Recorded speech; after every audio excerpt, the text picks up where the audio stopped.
Hello everyone, welcome to GametechUK and my build video for the FSim 2.0 Racing Cockpit from iSimRS.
So the first step is to get the side panel and put in the slats for the main seat area, taking special note of where the holes are.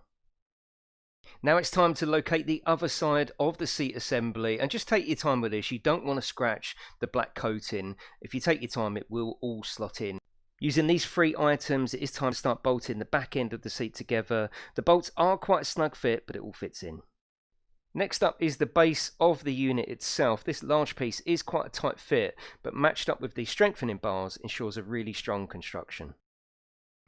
Two more screws each side to secure the bottom plate. I found it easier to tip the unit on its side to put these in. As demonstrated, four more brackets to put in to hold it together. You'll notice these ones at the front don't connect to anything just yet. That's for the nose later on in the build. Time to turn the unit back over and fit two more metal brackets, one on each side. As pictured with this screw, you can see there's four screws to do for the headrest section, and then we very quickly turn it over and screw each side in on the back.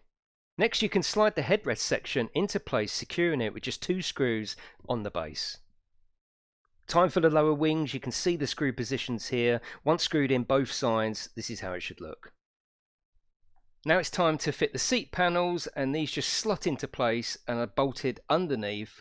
All you need to do is finger tighten them. Now it's time for the upper wings. You can see the screw position and the bracket position, just bolt them into place. Now it's time to move on to the nose piece. As you can see here, a nice simple installation with the brackets that we're used to on both sides. Put the other side on, replicate the bolts and brackets, and there you have the nose section. This is called the sledge section. This is what the nose sits on to allow adjustment. We've got the two inner panels there. Then we've got three brackets, 1, 2 and 3. Now all we need to do is replicate the other side with the same bolts. That leaves just one bracket for the middle section. Now it's time to locate the runners, to position these long hexagon bolts with the spacers and install them exactly as pictured here. On the underside, use the bolt, the spring washer and the washer. Once installed, this is how it will look, and it's very important to fully tighten these nuts. Now it's time for the adjustment bar. You've got two choices. You can install this when you're installing the runners, or you can bend it in position here. Now we can turn the nose and the sledge upside down and just attach the first part of the runner using the bolt and the square nut as pictured here. Moving the runner forward will expose this viewing window. Here you can use the bolt and square nut system to secure the back of the sledge. Finish with a screw either side of the sledge, and that is the front section completed. To marry the two parts together, offer up the nose section into the brackets that were left spare earlier on in the build. I found it easier to turn it on its side and tighten them up that way. That leaves you with just two screws to put in, one either side. All that's left now is to construct the headrest bracket as demonstrated here and attach the headrest to the main body. Just for demonstration purposes, I've loosely put in the foot plate and the bracket for the steering wheel. You will want to configure this to your setup and your seating position. So there you go everyone, that is the rig built, complete and ready for use. Thank you for watching. I will see you in the next one.